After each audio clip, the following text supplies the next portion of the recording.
This video aims to provide an overview of the storyboard for the film Paloma as part of pre-production development. There are 4 sections: the storyboard, AI experiments, composites experimenting with live video and AI-generated overlays, and examples of stock footage including effects. The drawings shown in this presentation provide a loose guide as to the content and composition as part of the refinement process before production begins.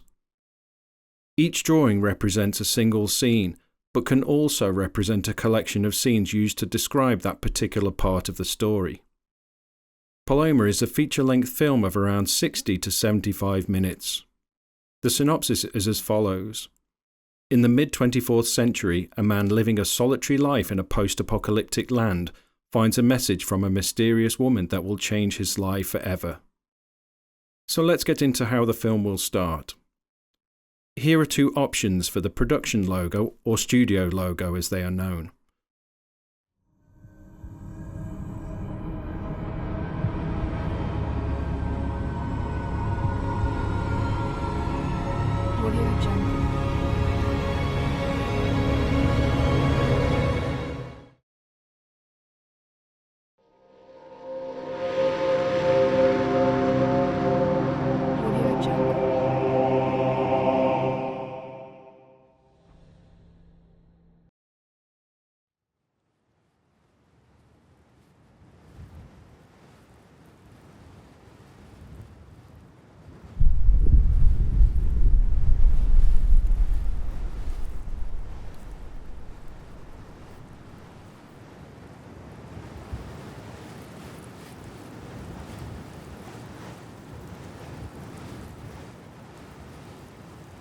Chapter 1: The Satellite. The film opens with sounds of desert wind, a bell, distant explosions and scenes around the desert including movement of sand, wildlife, and establishing shots to present a post-apocalyptic environment. We see a man walking through the desert wearing clothes suitable for a harsh climate, the sort of outfit you might find in Mad Max or the Book of Eli. It becomes obvious that the bell chime is actually his metal drinks bottle hitting the courier-style bag he is carrying over his shoulder as he walks. It now cuts to a scene with 2 men walking in the same area shot from a different angle.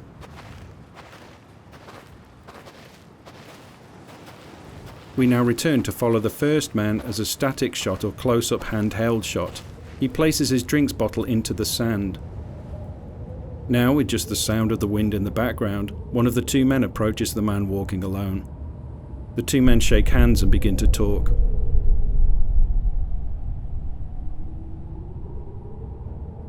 The man previously walking alone, from now on we will call him the protagonist as he is the main character, hands over some tubes of blue liquid, but before he lets go of them, asks the other character whether he can deliver on his side of the bargain. He answers, of course, and presents a bottle of red pills or some sort of package to the protagonist. He refers to this as Project.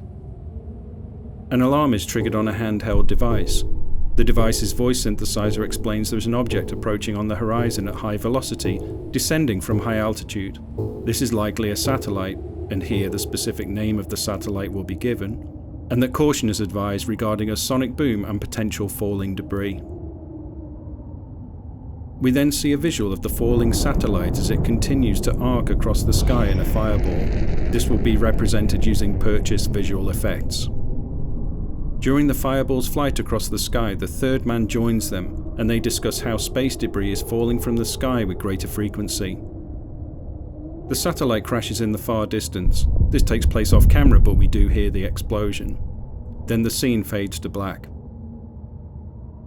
And now the main film title appears.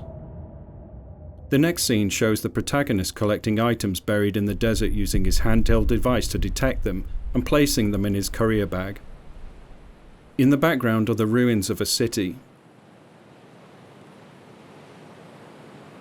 We start to learn that the AI device has a personality of its own and is kind of a sidekick to the protagonist.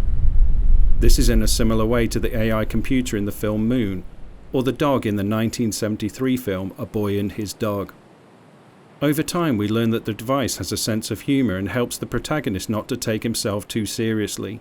We also learn from their discussion that the protagonist must find buried items in the desert and surrounding landscape to pay for Project Proton. The protagonist continues walking through the desert, talking to the handheld device. The device is keen to understand human emotions and interactions.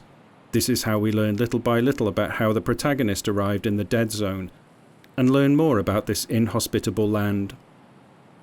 Chapter 2: The Gun. The protagonist places an earpiece into his ear, so now the viewer hears the AI voice in a clearer manner and does not sound like it comes from a handheld device anymore.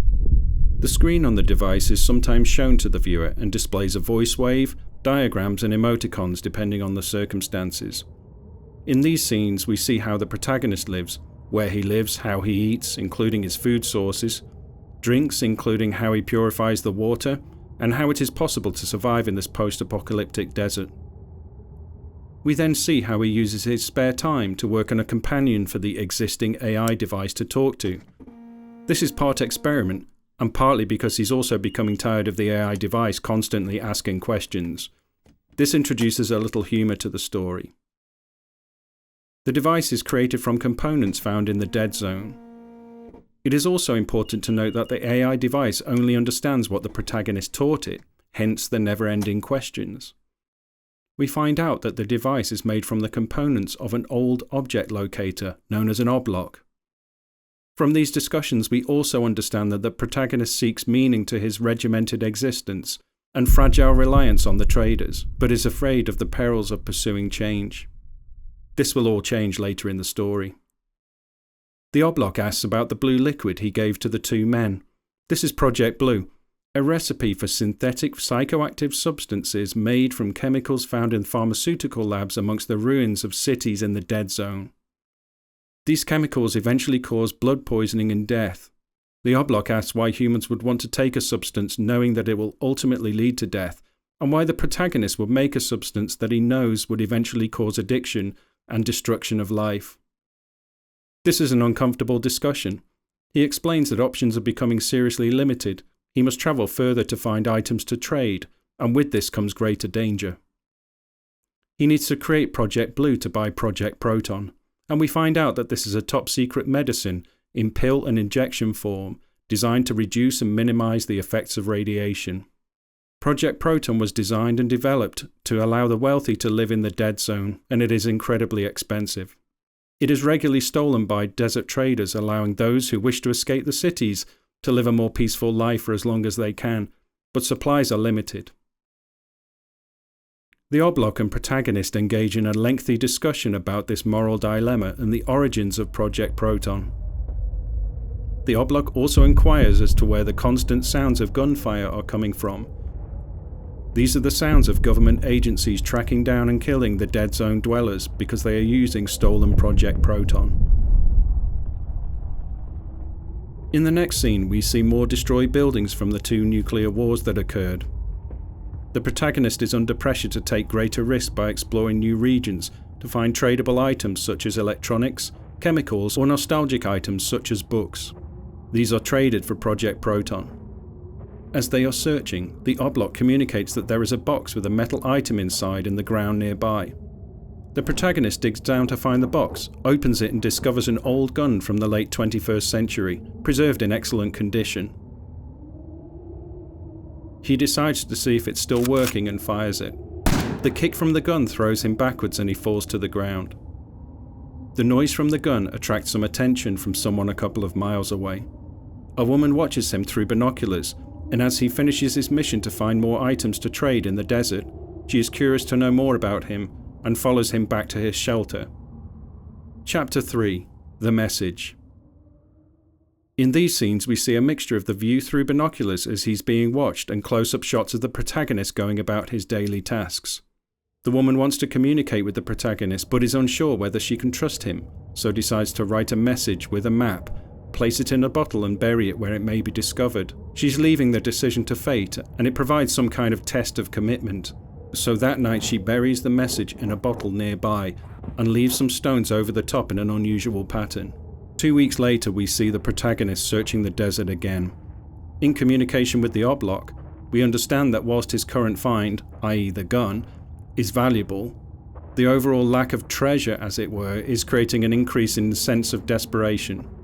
His next meeting with the traders will occur in 2 months. Upon returning from his search, he notices some rocks near his shelter have been disturbed.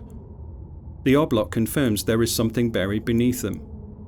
After removing the rocks and digging into the sand, he eventually finds the glass bottle and message left by the woman. The message is read out.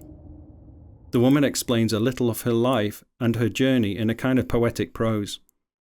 She also explains that she is searching for a place called Paloma, a mythical place in the mountains where there is food, clean water, and is free from radiation. She does not provide the exact location of Paloma at this time, but sets him a challenge to go to a dangerous location deep inside the dead zone to find out more. This is where he will find the final location of Paloma. So does he accept the challenge, as this will mean leaving everything behind? The protagonist falls asleep and has an intense dream. This dream has a similar feel to some of the more surreal elements of the visions seen in David Lynch's Dune. The wind blowing in the trees, water drops, a nuclear explosion, and the last Project Proton pill falling from an empty bottle, highlighting his worrying concern as to whether he can obtain more Project Proton. He wakes up in fright and has a brief conversation with the oblong about his dream. They discuss the chances of making it to the location highlighted in the message from the woman. Chapter 4. The Forest. The protagonist ponders his choice and eventually decides to go. He burns everything to ensure there is no trace of his identity left behind. We return to similar scenes of the desert from the introduction to the film, the insect, general atmospheric shots of destroyed buildings, and provide a sense of the grand scale of the journey ahead. As his travels continue, the landscape begins to change.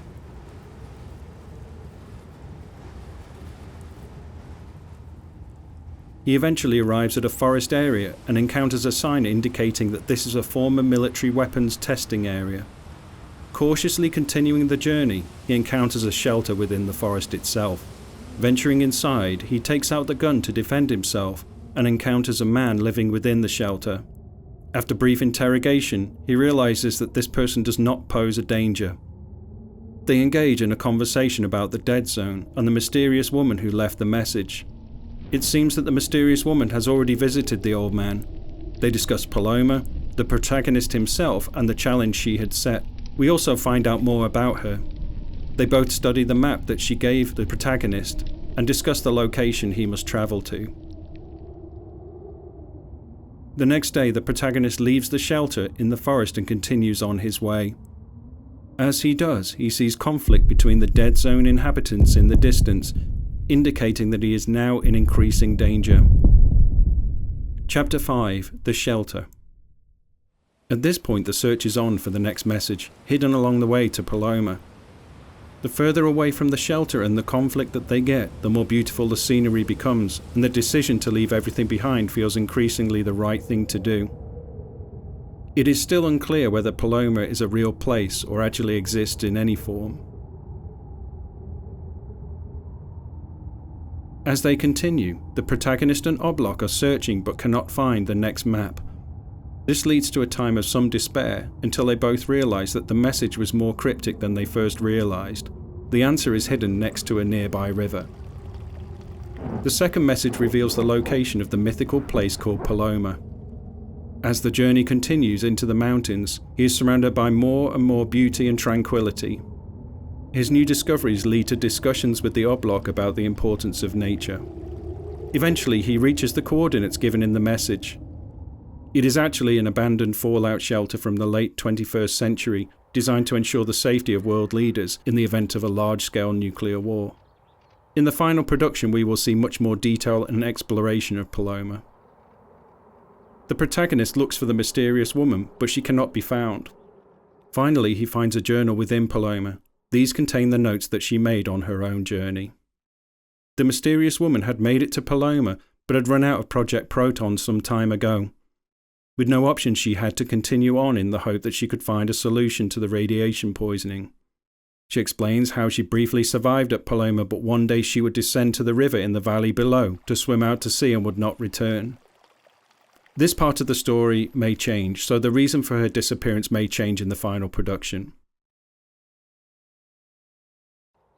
As the days pass, he gradually comes to terms with the situation, and we see him establish a life at Paloma. He decides to write his own note to the mysterious woman, highlighting how she changed his world and that he can live peacefully for the rest of his days without the constant struggles faced in the dead zone. He buries the note near to Paloma and says goodbye to the mysterious woman. The end. The end credits appear here. During this time, we also see some of the notes that the mysterious woman left behind in her journal. So let's take a look at some of the AI-generated videos I created during the pre-production process.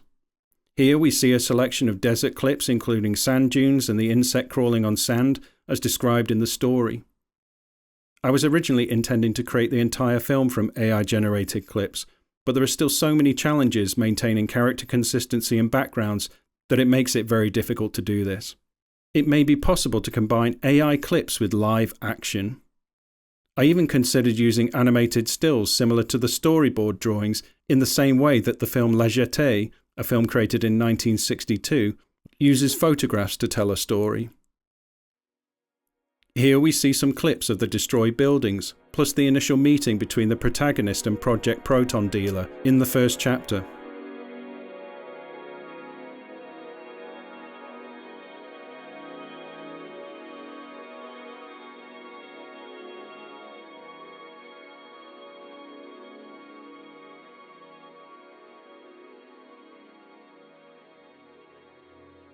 In these clips we see some of the more surreal imagery, including the protagonist's dream about the mysterious woman and an intense nightmare scene through corridors.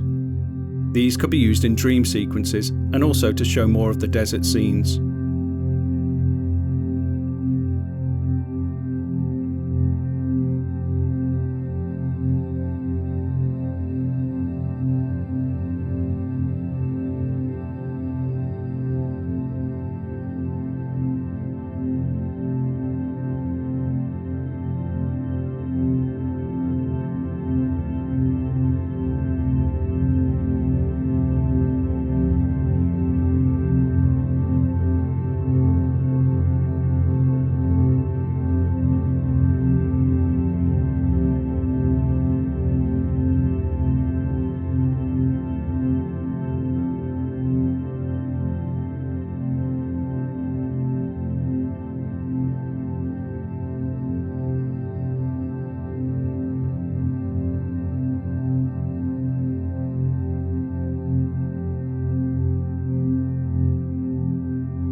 This section shows how some of the storyboard drawings could be brought to life using AI.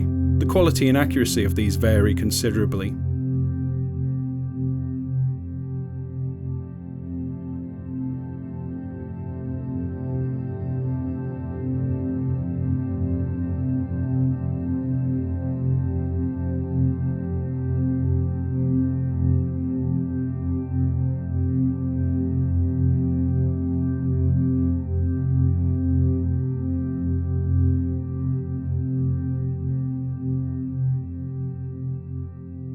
Here are some test examples created using video taken at a local beach.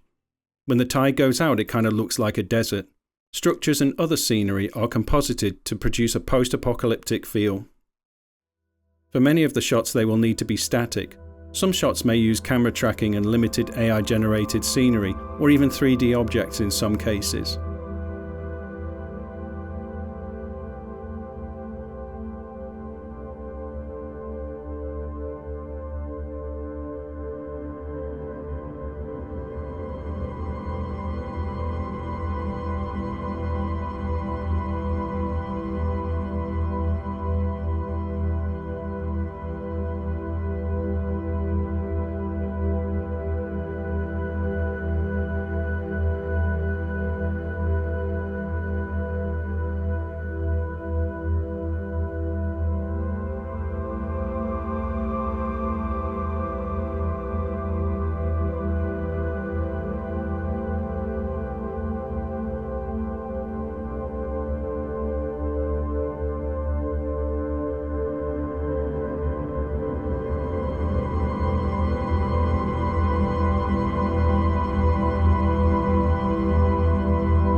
Finally, here is some stock footage which may be used along with live action footage to create the film.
This concludes the overview of pre-production as of March 2025. I hope you enjoyed watching this, and I look forward to delivering the next update.